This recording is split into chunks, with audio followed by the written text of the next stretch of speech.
Olá a todos, espero que estejam todos bem. Professor Celso falando mais uma vez com vocês. Bem-vindos ao meu quarto, agora com fundo verde aqui para facilitar, né, a vida do professor, para não ter que ficar escondendo nada de feio. Vamos aí, depois de um tempinho, né, voltar a falar a nossa sequência de presidentes, né? Antes de mais nada, pedir para vocês, caso você não seja inscrito no canal, por favor, considere se inscrever. Considere também aí deixar o seu joinha, compartilhar o vídeo. Tá? Deixe seu comentário, lembrando que o comentário tem que ser sempre com respeito, porque é assim que a democracia funciona, tá bom? E antes de mais nada, para a gente começar essa sequência, né, dar continuidade à sequência de presidentes, eu preciso explicar algumas coisas que são importantes para todos nós agora, tá? Eu sou professor de História, tá bom? Então, no meu caso, eu vou falar apenas sobre fatos. Tá? Eu não digo durante os meus vídeos, e talvez muitos de vocês perceberam assistindo aos vídeos, falando dos governos brasileiros, que eu não falo nem bem nem mal. Tá? Algumas pessoas podem achar que sim, mas não. Na verdade, eu apenas conto um fato. Esse fato ele está ligado, obviamente, àquele evento, ao contexto e tudo mais, e a partir daí você pode tirar qualquer dedução, qualquer opinião, que querendo ou não faz parte do processo. Eu sempre falo que opinião, ela não gera conhecimento, mas ela é válida. Você pode opinar sobre várias coisas, não tem problema nenhum você opinar, tá? O que nós não podemos fazer é querer que nossa opinião vire regra, tá bom? Então, nesse sentido, eu evito ao máximo, inclusive, dar opiniões durante as aulas, porque agora eu falo somente sobre fatos, porque a minha opinião também, de certa forma, não vai acabar interessando, vamos dizer assim, tá bom? Vamos falar, então, do governo do Jair Messias Bolsonaro, tá? Ele foi deputado federal durante um longo tempo, né? Ele vai ser eleito em 2018, numa eleição que foi muito conturbada, né? Assim, a história brasileira estava muito conturbada, porque a população brasileira estava dividida nos espectros ideológicos que nós conhecemos como direita e esquerda, tá? Para quem não lembra do tema, então, quando eu falo movimento de direita, eu falo de movimentos que são conservadores, tá? Conservadores, nesse caso, no que diz respeito a privilégios, tá bom? Quando a gente fala de movimentos de esquerda, a gente fala de movimentos progressistas, tá? Que visam a participação do povo no poder e garantias sociais para todos, tá? Sem nenhum tipo de distinção, tá bom? Ainda é um pouco difícil para as pessoas entenderem como é que isso funciona, porque, querendo ou não, ainda falta para muitos de nós brasileiros, digamos assim, pegar livros, estudar um pouco mais a respeito desses movimentos ideológicos, e, infelizmente, a prova disso é que a gente acaba aí vendo a população brigando entre si e não entendendo que os políticos, né, eles simplesmente participam do jogo político. Então, o político ele muda de espectro ideológico ao sabor da maré política, ao sabor da necessidade dele, ele acaba mudando e a população acaba não entendendo um pouco disso. Mas aí a gente vai conversar um pouco mais a respeito disso mais para frente, tá? Uma coisa interessante do governo do Jair Bolsonaro, tá? E eu vou falar isso mais para frente, mas eu vou só frisar agora, foi a desburocratização, tá bom? Burocracia, para quem não sabe ou para quem não entende muito o que é, seria mais ou menos assim, tá? Para que você faça uma coisa funcionar, existem pessoas capacitadas, habilitadas a fazer isso funcionar, e essas pessoas, elas seguem regras extremamente rígidas que, de tão rígidas, acabam atrasando o processo. Ou seja, a coisa dá certo, mas demora mais do que deveria, tá? Vou dar um exemplo para vocês. Antigamente, a gente levava muito tempo para pegar um documento de identidade. Durava cerca de 90 dias, às vezes, dependendo da região, para que você, né, desde quando você fizesse o documento na delegacia de polícia, que era o local onde você fazia o documento, né, até você retirar o documento de identidade na delegacia de polícia onde você fez. Hoje o poupa-tempo reduziu, ou seja, ele desburocratizou a busca por um documento de identidade. Então, essa desburocratização, ela agiliza em quê? Principalmente na questão de você poder buscar serviços que o governo oferece. Digamos, isso foi uma coisa boa, tá? Porque, querendo ou não, a população brasileira ela é imensa, tá?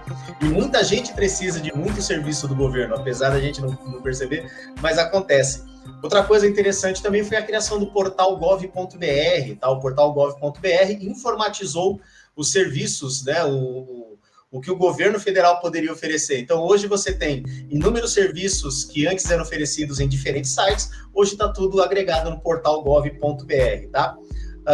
Do que nós tivemos de problemas? A pandemia, né, da Covid-19, né, o coronavírus disease 19, que essa é a tradução.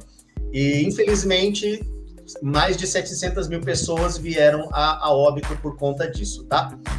Outra coisa também que foi um pouco, digamos assim, prejudicial para a imagem do próprio presidente foi o negacionismo dele com relação à própria doença, em que ele, digamos assim, colocava em xeque a criação de uma vacina, ele reclamava do isolamento social, ele reclamava do uso de máscaras, e então ele foi, de certa forma, acusado por muitos opositores e por parte da população de não ter atuado como deveria diante de um problema tão grande como esse, né?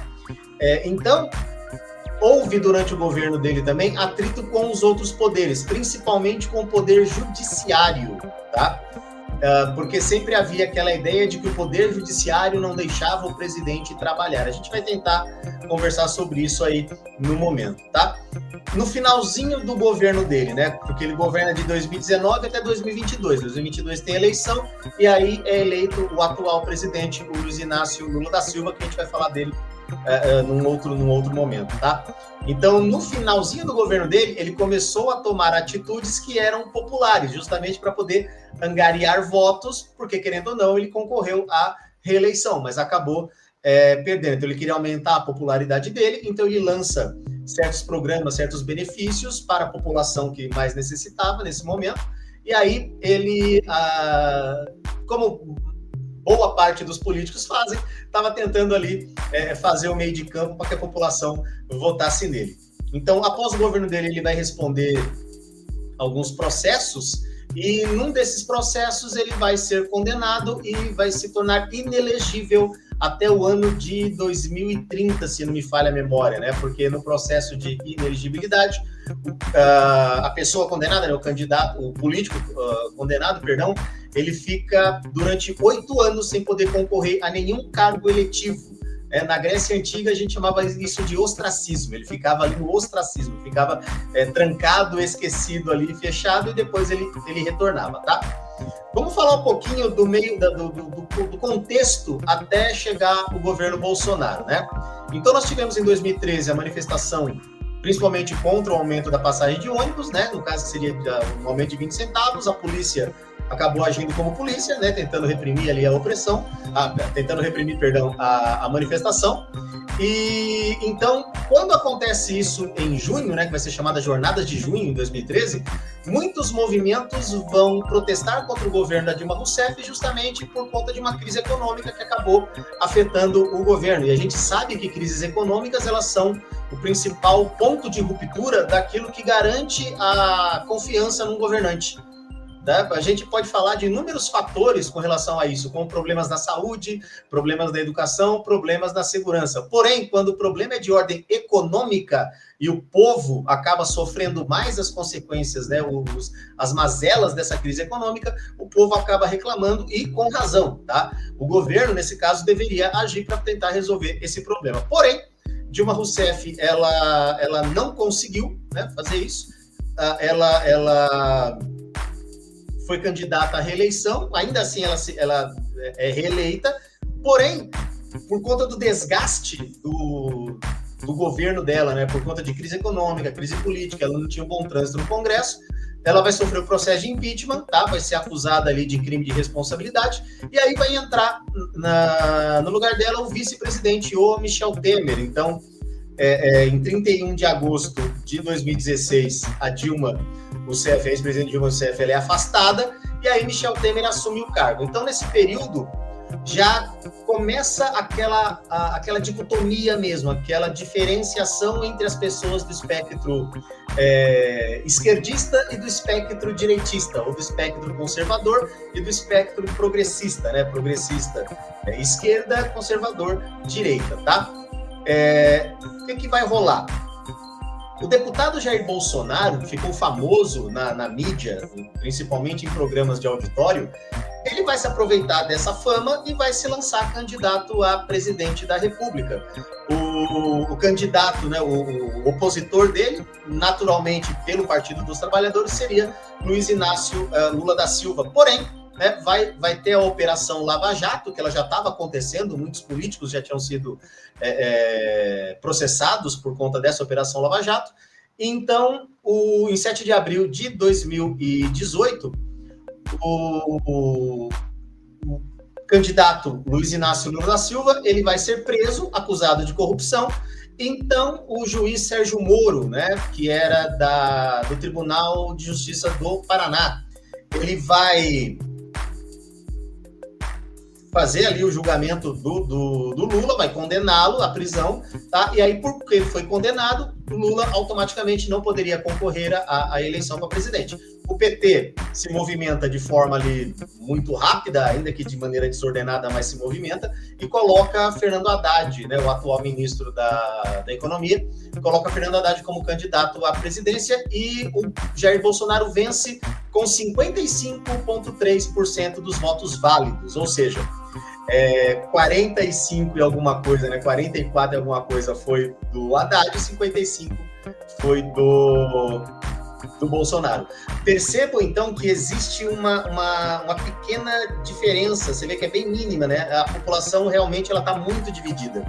E a gente pode perceber isso hoje no cenário brasileiro por conta daquela diferenciação entre Centro-Sul e Norte e Nordeste. Tá? O Norte e Nordeste, que é uma região economicamente menos forte do que a região Centro-Sul, isso desde o século XVIII, tá? Já é longa essa história e a gente conversa sobre isso mais para frente, tá? Então, o que vai rolar? O que o governo Bolsonaro fez, né? Qual era o objetivo dele? O objetivo do presidente Jair Bolsonaro na época era implantar um governo liberal, tá? O que é um governo liberal? Quando existe um governo com pensamento liberal ou pensamento neoliberal, ele vai deixar que a economia seja cuidada por quem faz o dinheiro aparecer, com quem faz o dinheiro circular, que são, no caso, os empresários. A atuação do governo em medidas que controlem qualquer problema econômico, o governo se afasta. Então, esse afastamento do governo faz com que os empresários possam obter mais lucros. Existe a promessa de garantia de empregos, porém, a garantia de emprego ela não se revela tão benéfica no caso do salário, porque os salários continuam baixos, então o trabalhador médio fica com uma renda muito baixa, os empresários continuam com seus altos lucros, tá? Vai ter também, ele defendia a privatização da Petrobras e a privatização da Eletrobras. Essa segunda, ele vai conseguir privatizar, a Petrobras ele não privatiza, tá? Outra coisa também que ele queria, lembrando que como ele tinha um governo de ideologia conservadora, ou seja, de direita, e alguns até o acusam de ser de extrema direita, ele queria construir escolas cívico-militares no país. O que é essa escola cívico-militar? É um instituto educacional que é controlado por militares e que forma alunos do ensino fundamental e do ensino médio, tá? Não é uma escola militar propriamente dita, ela não é uma academia de formação militar, mas é uma escola que dá o ensino básico para as crianças, porém tem esse caráter militar e, obviamente, controlado ali, tendo professores que são tanto militares quanto civis. Ele queria também facilitar o acesso da população às armas de fogo, isso ele vai fazer com a lei dos CAC, né, dos caçadores e colecionadores, o que vai causar muito problema mais para frente, que depois as notícias vão mostrar, porque esse pessoal que era CAC, né, que era colecionador e caçador, eles vão começar a ter tanta arma que, às vezes, em algum momento, foi se discutido se realmente ele precisava de tudo aquilo para caçar, morando ele, por exemplo, na zona metropolitana. Só um pequeno exemplo. Pensa assim, você, um cidadão que comprou, sei lá, um fuzil, tô dando um exemplo, tá? E você coloca lá que você é um rifle. Você comprou um rifle porque você é um caçador. Só que você mora na cidade de São Paulo. O que você vai caçar? Entendeu? Nem capivara você pode caçar. Tá? Então, havia esse problema. Ele queria também acabar com a demarcação de terras indígenas, tá? E queria acabar com os quilombos, tá? Porque na concepção dele, a existência de reservas indígenas e de quilombos, isso atrapalharia o avanço tanto da mineração quanto da pecuária e da agricultura extensivas, tá? E isso realmente foi uma espécie de problema no governo dele, haja vista as terras indígenas, elas estavam demarcadas já desde a promulgação da Constituição de 1988.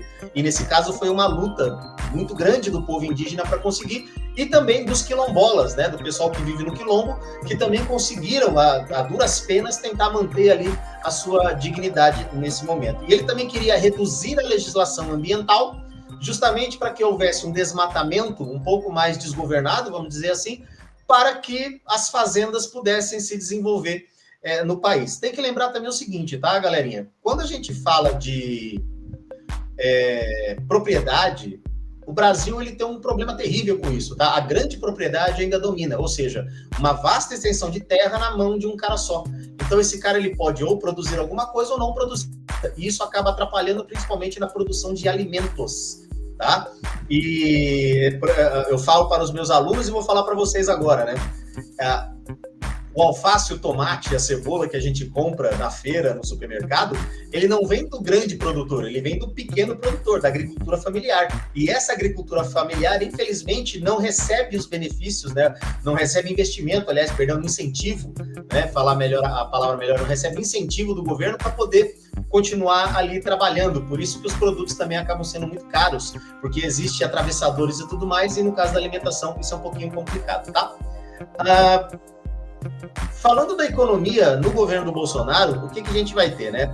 Obviamente, ele vai herdar uma crise econômica, tá? Tanto do governo da Dilma quanto do governo do Michel Temer. O Michel Temer ele fez um governo liberal, porém ele não conseguiu resolver também questões relacionadas à economia, tá? Então, o aumento do PIB, né, do Produto Interno Bruto, ou seja, a riqueza que o país produz, foi de apenas 1,2%, o que é muito baixo, tá? No período da pandemia, né, que foi 2019, 20 e 21, a situação ficou muito complicada, porque o PIB ele caiu 3,3%, ou seja, praticamente o Brasil teve prejuízo, justamente porque a doença, né, que se espalhava no país acabava atrapalhando a produção de forma geral, e o governo não conseguiu se organizar de forma que mantivesse produção, isolamento, de forma que garantisse, digamos assim, o desenvolvimento do país, tá? Em 2021, né, no final ali desse problema da Covid, quando tudo já se estabiliza, o PIB brasileiro cresce muito bem, né? Ele cresce 5%, o que é um aumento considerável, tá? E no último ano do governo do Jair Bolsonaro, em 2022, o aumento será de 2,9%. Menos do que 2021, porém, foi um crescimento também. O governo não perdeu tanto dinheiro, né? O Brasil não perdeu tanto dinheiro. Só que a gente tem que pensar o seguinte, tá?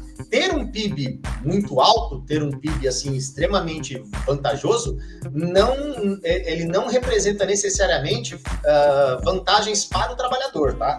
Só para ficar claro isso aí, tá bom? O desemprego no governo do Jair Bolsonaro no primeiro ano ficou na faixa de 12%, tá?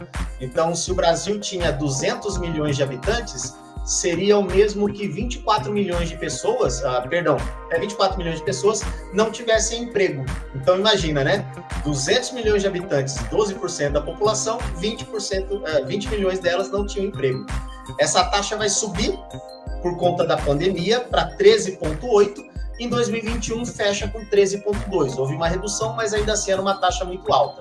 Então, quando a pandemia acaba, né, quando acaba esse problema da pandemia, o desemprego ele vai cair bastante, muitas pessoas vão conseguir emprego, e aí a taxa vai cair para 9,3%, o que de certa forma é bom, porém ainda são 9% da população que está desempregada, tá?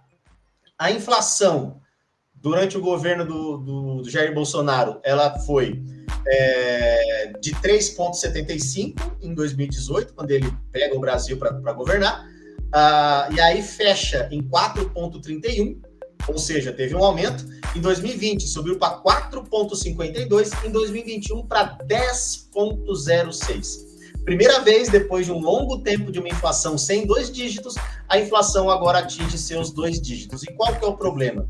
O problema do Brasil é a inflação. A inflação é o que prejudica a vida do trabalhador brasileiro, a vida da população média brasileira. Porque se a inflação aumenta e o salário não acompanha, o trabalhador perde o poder de compra, ele não consegue mais consumir os produtos que ele consumia, ele é obrigado a consumir produtos de qualidade inferior ou nem consumir esses produtos. Então, a população pobre é a que mais sofre quando nós temos um aumento da inflação, tá? A inflação dos alimentos no governo do Jair Bolsonaro foi de 57% e a carne bovina aumentou 80% nos 4 anos de governo dele. Então, imagina, né? Vamos lá. Eu tô aqui, né, com 1 quilo de carne moída, né? E esse quilo de carne moída custa, sei lá, R$1. Tô dando exemplo, tá? No final do 4º ano, R$1,80. Então teve 80% de aumento. Então perceba, e é a mesma carne, tá? É o mesmo quilo, tá bom? Só não é o mesmo boi. Entendeu a brincadeira, tá? O salário mínimo ele teve um aumento real de apenas 1,14%, o que é muito baixo. Ou seja, o salário mínimo só venceu da inflação em 1%, ou seja, é quase nada. É como se o brasileiro não tivesse poder de compra nenhum, tá? Uma coisa que a gente pode pegar como válida, apesar de todos os problemas, né, foi o destino de 600 bilhões de reais para o enfrentamento da pandemia de 2020 e 2021, né, que começou no Brasil mais ou menos. Eu me lembro que foi em março de 2020 que começa o isolamento, né, que as pessoas, as escolas fecham, né, eu que sou professor vi a minha escola sendo fechada, as aulas sendo online e tudo mais. Então, nesses 2 anos, 600 bilhões de reais foram destinados ao combate da pandemia, tá? E nesse caso foi pagamento de auxílio emergencial, né? Porque, querendo ou não, o brasileiro precisava sobreviver de alguma forma e, de certa forma, a gente pode dizer que os impostos que eram cobrados pelo brasileiro finalmente tiveram um destino que a gente pode imaginar. Infelizmente, a gente tem que pensar sempre no seguinte, né? Por mais que o governo tente trabalhar bem, sempre vai ter aqueles que vão estar no meio que não vão estar pensando muito nisso, né? E vai acabar tendo alguns problemas ali relacionados à corrupção, tá bom? Durante o governo do Jair Bolsonaro, 10 milhões de brasileiros entraram na lista de pessoas que vivem em extrema pobreza. O que é a extrema pobreza? Seria a pessoa sobreviver com menos de $2 por dia, tá? Hoje o dólar estando a 6, é como se o cara só tivesse R$10, né, por dia para sobreviver. Se ele só tem R$10 por dia, significa que ele vai ter tem R$300 só. E com R$300, infelizmente, não dá para fazer muita coisa, tá? Principalmente se você tiver uma família, né, com pessoas que dependem de você. Então a situação fica um pouco mais complicada, tá? No caso do governo próprio dele, né, ele foi eleito pelo PSL, um partido que tinha sido recém-criado justamente para poder colocar Jair Bolsonaro como candidato a presidente, né, o Partido Social Liberal, cujo presidente era o Luciano Bivar. Após a eleição, vai rolar um atrito entre eles, Jair Bolsonaro vai sair do PSL e mais para frente ele vai, né, em 2021, ele vai se filiar ao PL, o Partido Liberal, partido ao qual ele é filiado até hoje, tá? Inclusive, nas eleições de 2022, que elegeram Luiz Inácio Lula da Silva, o PL conseguiu a maior bancada na Câmara dos Deputados com 99 deputados federais, ou seja, é muito deputado federal de um partido, então eles conseguem mobilizar votações ali justamente para as pautas que eles consideram importantes, tá? Nós tivemos 3 grupos políticos, três grandes grupos, perdão, nos ministérios, tá? O governo Bolsonaro começa com 15 ministérios. Então, nós temos os ministérios da ala ideológica, os ministérios militares e os ministérios de políticos de carreira, tá? Ele teve 8 ministros que foram ou eram militares, e esse número foi maior até do que a quantidade de militares que exerciam cargo de ministro na ditadura militar entre 64 e 85. Veja só que coisa interessante, tá? E durante o governo dele, 6 mil militares de carreira exerciam outras funções, né, outros cargos no Poder Executivo. Então, o cara tinha 2 empregos, ele era militar e ele tinha um outro cargo no Poder Executivo, tá bom? Esses cargos do Poder Executivo, que a gente chama de cargos de livre nomeação, são cargos que são dados ali como pontos estratégicos, porque seriam cargos de confiança, tá? Então, nesse caso, o presidente Jair Bolsonaro, confiando nos militares, deu esses cargos próximos ali ao executivo para esses caras, tá? Então, o Ministério do Ambiente, da Mulher, Família e Direitos Humanos, a Fundação Palmares, o Ministério da Educação, contaram com ministros de área ideológica. E o que era essa área ideológica? Uma área extremamente conservadora que não se preocupava com as minorias, tá? Eu me recordo que um presidente da Fundação Palmares, que é uma fundação que foi criada justamente para poder ter uma política afirmativa para a causa da população preta que ainda hoje sofre racismo, né? Querendo ou não, o racismo estrutural ele é presente no Brasil. Eu me recordo de uma frase desse ministro que ele vai dizer o seguinte, né? Que a população preta no Brasil viveu melhor do que a população preta africana, porque lá na África eles passavam fome. Então ele meio que esqueceu dos 350 anos de escravidão que aconteceram aqui no Brasil, né? Ideologia, tá?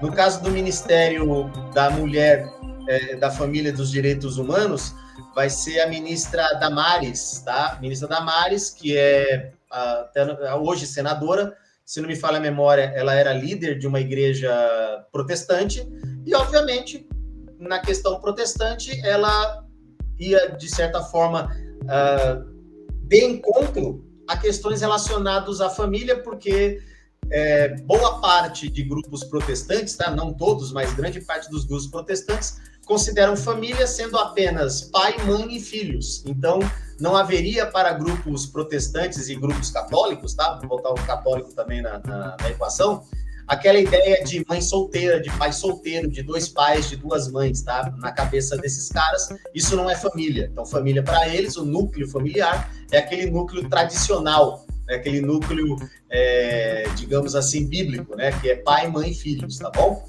O que mais? No Ministério da Educação, nós também tivemos problemas relacionados à questão ideológica, né? O primeiro ministro da Educação foi o Ricardo Vélez Rodrigues. Ele fica no cargo por apenas 6 meses, tá? Ele cria uma pauta extremamente ideológica, inclusive ele propõe a ideia de enviar cartas para as escolas, para que essas cartas fossem lidas, e no final da carta havia um slogan do presidente Jair Bolsonaro. Depois da leitura, os alunos cantavam o hino nacional. Isso acabou gerando uma crise na pasta da educação, porque coisa parecida aconteceu na Itália do Benito Mussolini. Tá? Na Itália do Benito Mussolini, antes das aulas, os alunos e os professores levantavam e diziam o seguinte mantra: eu confio no gênio de Mussolini. Se não cantar esse mantra, não tem aula. E detalhe, quem não cantar seria acusado de traição. Tá? Então, para você ver aí a questão do exemplo. Tá? Então, o Vélez, ele representava essa ala ideológica, e ele nomeia muitos funcionários ali ligados ao hoje falecido Olavo de Carvalho, né, que se intitulava filósofo e professor. Então, o Olavo de Carvalho, ele era um cara que ele propunha uma pauta extremamente conservadora contra qualquer posição progressista que até facilitasse o acesso ao conhecimento, o acesso à educação, tá? E dentro do Ministério da Educação vai ter muita gente que era aluno do Olavo de Carvalho, que foi colocado ali para trabalhar pelo Ricardo Vélez, tá? Em 2019, Ricardo Vélez vai ser demitido, tá? Vai entrar no lugar dele o Abraham Weintraub, tá? Que também era da ala ideológica, inclusive ele vai ter uma treta com o pessoal ali das universidades federais, porque ele vai acusar universidades federais de terem, assim, plantações extensivas de cannabis, tá? Não posso falar aqui, senão depois o vídeo não passa, tá? Mas busca aí o que é cannabis, você vai saber, né? O famoso cigarrinho do Bob Marley, tá? Ele acusava, inclusive ele promoveu o contingenciamento, né? Contingenciamento, o que é isso, né? É reter a grana de 1,7 bilhão na educação, o que acabou prejudicando a iniciação científica, né? Mestrado e doutorado, porque o mestrado e o doutorado, quando eles não são profissionais, eles são para pesquisa, o cara que fez a faculdade, ele pode, né, levar um projeto ou já pegar um projeto que existe lá no Ministério e ele vai receber uma bolsa por isso. Então, ele recebe um dinheiro para poder criar para poder fazer essa pesquisa, para poder melhorar a iniciação científica no Brasil. Então, com esse contingenciamento, né, ou seja, com essa retirada da grana, o Ministério da Educação praticamente não teve mais o que fazer, tá? Outra coisa também que o Weintraub tenta colocar é as medidas do programa Escola Sem Partido, né? Esse movimento do Escola Sem Partido, ele propunha que questões relacionadas à política, tá? E questões de gênero não podiam ser faladas na escola, ou seja, não se fala de política na escola. Porque na cabeça desse pessoal do Escola Sem Partido, sempre que um professor falasse sobre política, esse professor estaria muito mais beneficiando o lado da esquerda em detrimento da direita, tá? O que eu, na condição de professor, posso falar que isso não acontece, tá? Os professores, eles, pelo menos eu sei do que eu faço, eu não falo nem bem nem mal de nenhum espectro ideológico, eu apenas os apresento, são os alunos que tomam a decisão, tá? Tentaram fazer isso em muitas escolas em São Paulo, mas a justiça conseguiu, né, barrar, né? O Ministério Público conseguiu barrar a implementação desse programa do Escola Sem Partido, né? O que nós tivemos também no MEC? Por conta da pandemia, estudantes universitários da área da saúde puderam atuar em postos e hospitais. Então, ele flexibiliza a educação à distância, o que vai ser bom, né? Querendo ou não, com as escolas fechadas, fica um pouco complicado, né? O aluno não se desloca, nem o professor. Ele permitiu que alimentos da merenda escolar fossem entregues diretamente à família dos estudantes e disponibilizou 450 milhões de reais para a compra de material de higiene e de proteção para as escolas. É uma boa. Não vamos falar que isso não foi, né? Mas lembra, a gente não pode pensar em lei da compensação, sabe?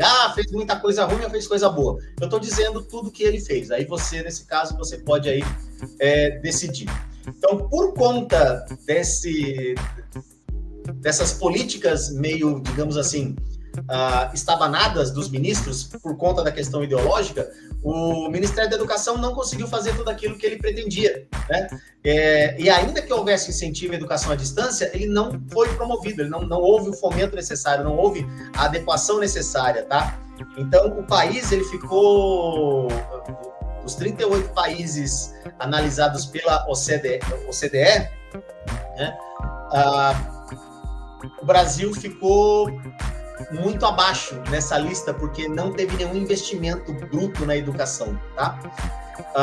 O que queimou o fígado do Weintraub? Em 2020, né, em maio, vai vazar, digamos assim, né, um vídeo da reunião ministerial de abril de 2020, em que o Weintraub, ele xinga ministro do STF, né, chamando-os ali dos mais variados nomes, e querendo que eles fossem presos. Então, em 2020, o Weintraub viaja para os Estados Unidos e de lá dos Estados Unidos ele anuncia a renúncia, tá? Meses depois de renunciar ao cargo de ministro, ele começa a atacar Jair Bolsonaro e os filhos do Jair Bolsonaro, que também têm cargos políticos, né? Flávio Bolsonaro, ele é senador, Eduardo Bolsonaro, ele é deputado federal e Carlos Bolsonaro, ele é vereador na cidade do Rio de Janeiro, tá?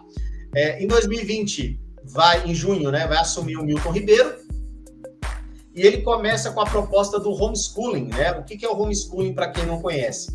Seria eu, pai, ensinar aos meus filhos aquilo que ele deveria aprender na escola. Nós temos um problema. Eu sou apenas historiador. Eu não entendo de física, eu não entendo de química, eu não entendo de matemática, eu não entendo de biologia, né? Eu até entendo língua portuguesa, mas não tem como ensinar, porque eu só sei para mim, vamos dizer assim.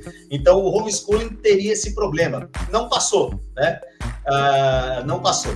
Em 2021, né, o Ministério Público Federal, ele aponta que havia no Ministério da Educação um tribunal ideológico, né? E que tentava intervir nas instituições do Ministério, inclusive na produção das questões do Enem, porque, querendo ou não, o Enem ele tem um caráter mais subjetivo do que objetivo nas questões, né?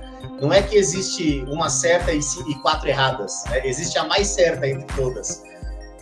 E colocar certas questões lá, de cunho ideológico, poderia prejudicar o aprendizado do aluno, tá? Aí sim teria aquele problema do partido, tá? Porque nesse caso estão tentando colocar ideologia partidária de direita, ideologia partidária conservadora, porque essa era a intenção do Ministério da Educação, tá?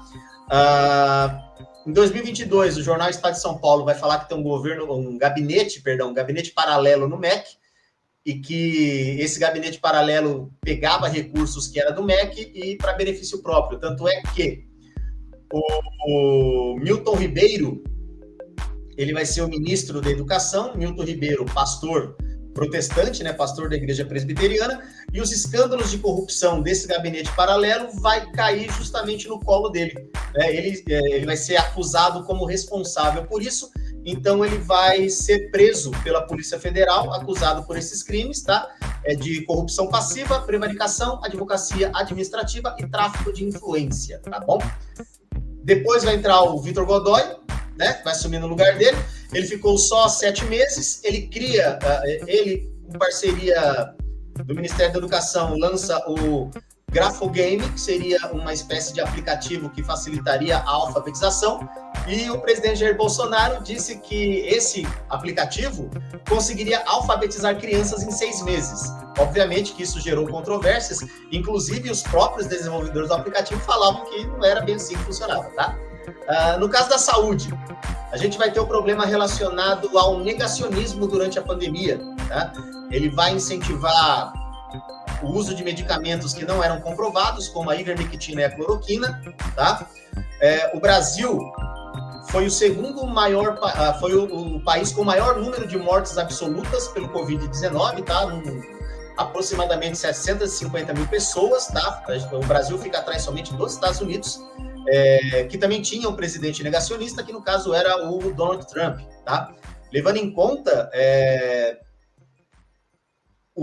os mortos para grupo de cada 100 mil habitantes, o Brasil foi o pior do planeta. É como se o governo brasileiro não tivesse feito absolutamente nada para combater, quando pega esses números e coloca eles ali para fazer as comparações. Pela quantidade de mortos, seria como se o Brasil ainda tivesse feito alguma coisa e não tivesse feito nada, tá?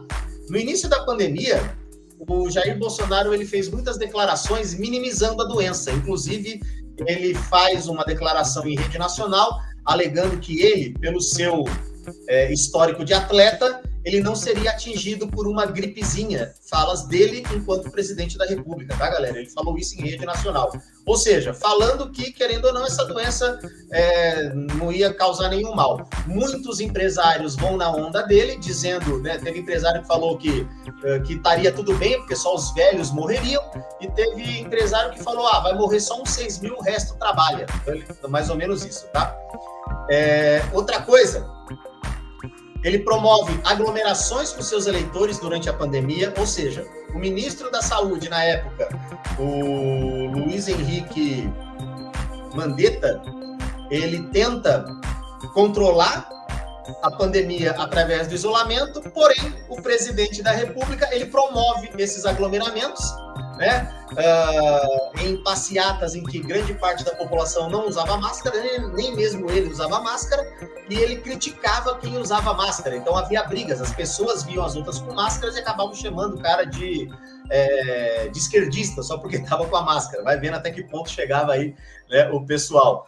Teve gente que, a pessoa com máscara, havia um cara negacionista que arrancava a máscara do rosto da pessoa, tá? Numa tentativa clara de fazer com que essa pessoa ficasse doente. Praticamente isso. Ele divulga, como eu falei, remédios ineficazes, que seria a ivermectina e a cloroquina, tá? Ele fazia lives nas quintas-feiras e essas lives eram transmitidas pelo Facebook, né? E nessas lives ele falava ali várias coisas e muitas delas sempre ligadas à questão de negacionismo, tá? O ministro da Fazenda, o ministro da Saúde, ele era um médico, tá? Luiz Henrique Mandetta, é médico, né? Ele era o ministro da Saúde na época, e ele ganha muita popularidade porque ele faz um combate como médico, né? Para poder acabar, pelo menos minimizar os males que a Covid-19 podia trazer para o Brasil. Porém, a gente pode entender que, como ele estava tendo uma popularidade maior do que a do Jair Bolsonaro, o Jair Bolsonaro o demite, tá? E aí deu, né, infelizmente, os projetos do Luiz Henrique Mandetta para controlar a Covid-19, infelizmente, não deu resultado, tá? No lugar dele vai entrar o Nelson Taik, tá? Nelson Taik, ele fica menos de um mês, porque também ele vai bater de frente com essas ideias de querer colocar cloroquina e ivermectina para a população tomar, que não são eficazes contra a Covid-19, porque são vermífugo, né? E a cloroquina, se não me falha a memória, se não me engano, assim, isso mesmo, né? Ele é um vermífugo. A ivermectina também é um remédio que não tem nenhum tipo de... Ele não combate vírus, tá? Combate bactéria. Explicar melhor, eu não sou médico, então eu não posso falar do que eu não sei. Beleza? Então, como eu falei, né? Em abril de 2020, ou seja, com a pandemia comendo solta, né? O Mandetta, ele é demitido, entra Nelson Taik, fica menos de um mês, depois entra o Eduardo Pazuello, um militar de carreira, um general de logística, tá? Ele é da arma de intendência, lá, o serviço de intendência, perdão, no Exército. O serviço de intendência cuida da logística. E ele, como ministro da Saúde, ele disse o seguinte: o presidente manda e eu obedeço, ou seja, não tinha campanha de combate efetivo contra a Covid, tá?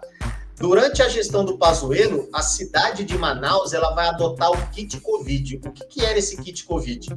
Ivermectina e cloroquina, tá? E a não utilização de máscaras. Então, por conta disso, Manaus entra em colapso em 2021, em janeiro, tá? Fazendo com que os hospitais ficassem sem leitos, e havia um problema de falta de oxigênio para que as pessoas pudessem respirar nos hospitais, fazendo com que muitas pessoas falecessem. Uma outra mancada que ele vai dar, ele como general de logística, ao invés de ele entregar vacina para um estado brasileiro, ele entrega para outro, tá? E isso também vai causar muitos problemas, tá? Em março de 2022, sai o Pazuello e entra o médico Marcelo Queiroga, que também era outro da ala ideológica, e até então nós tínhamos 250 mil mortos e 25% das pessoas que faleciam no mundo por conta de Covid nesse período. 25% das pessoas que faleciam de Covid no mundo eram brasileiras, tá?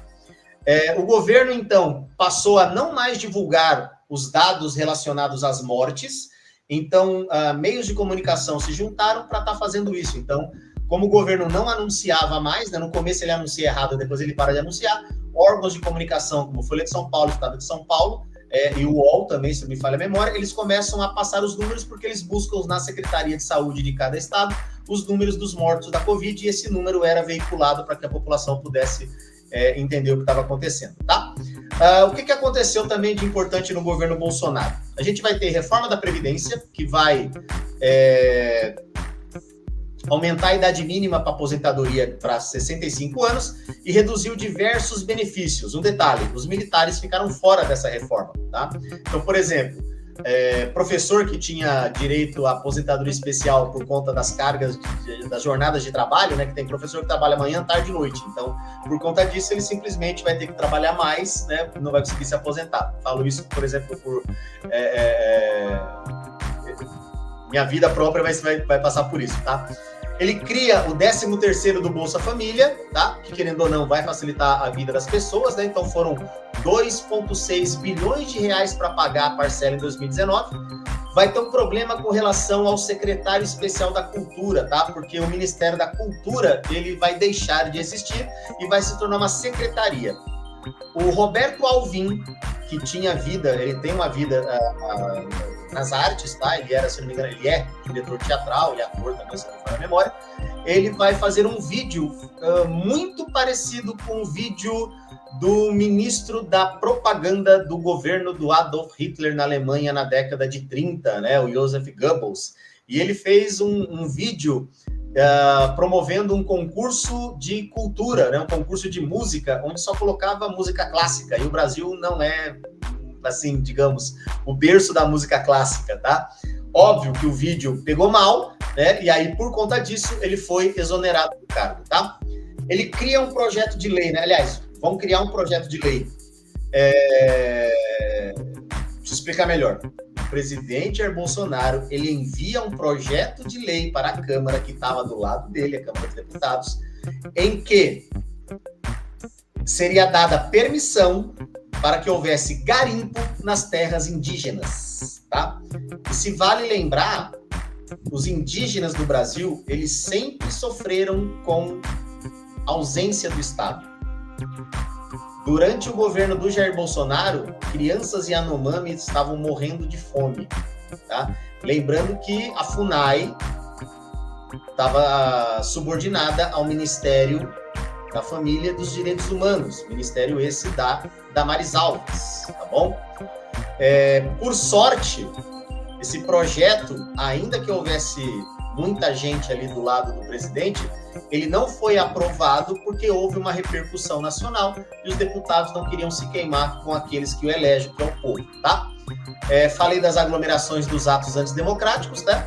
Em 2024, Sérgio Moro vai pedir demissão do cargo de ministro da Justiça, porque ele vai alegar que Jair Bolsonaro interferia demais na Polícia Federal, e aí ele não conseguia fazer o serviço dele, tá? O Moro ainda acusa Bolsonaro de cometer falsidade ideológica ao publicar um texto em que alegava que o ex-juiz tinha assinado a exoneração do diretor-geral da Polícia Federal, coisa que o Moro nega. Então ele diz que o Jair Bolsonaro forjou a assinatura dele para poder, né, conseguir isso aí. Teve uma coisa boa com relação à cultura, que foi a Lei Aldir Blanc, tá? Porque a pandemia fez com que muitos artistas não tivessem como trabalhar, porque os teatros estavam fechados. Então, artistas que estavam sem renda podiam, então, receber esse auxílio da Lei Aldir Blanc para poder sobreviver e ali tentar ganhar a vida dele ali sem ter nenhum outro problema, tá? Vai haver uma redução do ICMS, tá? No caso ali, os estados vão em cima dos combustíveis, que vai ser uma boa para a população que usa carro, moto, né, caminhão, ônibus, essas coisas, tá? Os donos, né, dos veículos, porque com a redução do ICMS, a princípio, o valor do combustível também diminuiria, tá? Em 2021 vai ter a CPI da Covid, em que deputados federais e senadores vão investigar questões relacionadas à corrupção, à falta de assistência do governo, coisas das mais variadas que o governo deveria ter feito e não fez para combater a Covid, tá? 78 pessoas foram indiciadas, entre elas o presidente Jair Bolsonaro, e até agora só está indiciado, não pegou nada, tá? Em 7 de setembro de 2021, na comemoração da independência do Brasil, né, houve uma movimentação pública a favor de Jair Bolsonaro, exigindo que o voto fosse impresso e que o presidente falou que não cumpriria mais as determinações do STF, né? Ele ataca prefeitos e governadores que defendiam o isolamento, e essa fala teve uma repercussão, porque, querendo ou não, né, ele falou coisas para mais, e aí ele vai se desculpar depois, né, numa declaração à nação, né, como o próprio texto diz, ele vai pedir desculpas por ter exagerado nas falas durante ali as festas da independência do Brasil, tá? Perto do fim do governo dele, ele vai criar a PEC, vai ser chamada a PEC da bondade, né, que vai ser o quê? O Auxílio Brasil Vale Gás vai ser ampliado em valor e número de beneficiário, e vai criar um benefício para caminhoneiros e motoristas de aplicativo no valor mensal de R$1.000. Só que, óbvio, isso foi eleitoreiro, tá? Isso foi eleitoreiro. Então, esses R$1.000, eles valeriam até 2 meses após a eleição. Passada a eleição, acabaria. Então, foi uma forma eleitoreira dele poder ali, né, tentar se dar bem na eleição, tá? Vai rolar, então, as eleições em 2022, tá? Luiz Inácio Lula da Silva, ele vai conseguir a liberdade dele pelo seguinte: O juiz Sérgio Moro, ele vai ser acusado de ter trabalhado com a promotoria para poder condenar Luiz Inácio Lula da Silva, e por conta disso vai ser anulado, né? Como perceberam que houve parcialidade por parte do então juiz Sérgio Moro, antes dele ser ministro da Justiça. Por conta da parcialidade, o processo foi anulado e não houve mais a condenação do Luiz Inácio Lula da Silva, então ele pôde concorrer à presidência. Ele concorre à presidência em 2022 e ele vence com 50,9% dos votos contra 49,1% do presidente Jair Bolsonaro, tá? Após a eleição, apoiadores de Bolsonaro fecham 150 rodovias no país, alegando que houve fraude. E muitas pessoas, depois, em 8 de janeiro, né, de 2023, apoiadores de Bolsonaro, resolvem invadir ali a sede dos três poderes, lá em Brasília, para tentar um golpe de Estado em favor do ex-presidente, então já derrotado, Jair Bolsonaro, tá bom? Como eu falei, os pontos positivos: desburocratização do Estado, portal gov.br, o surgimento do Pix, que facilitou a vida de muita gente na questão econômica. Ponto negativo: gestão na pandemia do Covid-19, tá? E ataques à democracia.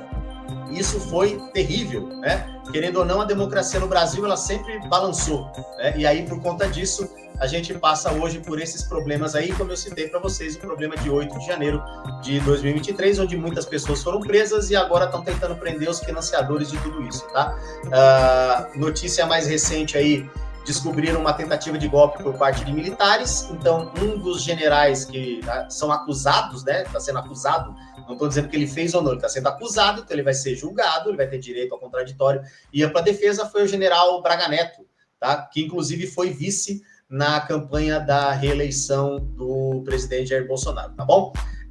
Falei tudo aí para vocês do governo do Jair Bolsonaro, espero que tenha ficado aí muito claro com relação a tudo que aconteceu, tá bom? Mais uma vez, entenda que eu apenas falei de fatos, fica aí a seu critério achar que ele fez certo ou fez errado, aí vai depender de você, de ver todo o contexto que está acontecendo no Brasil agora.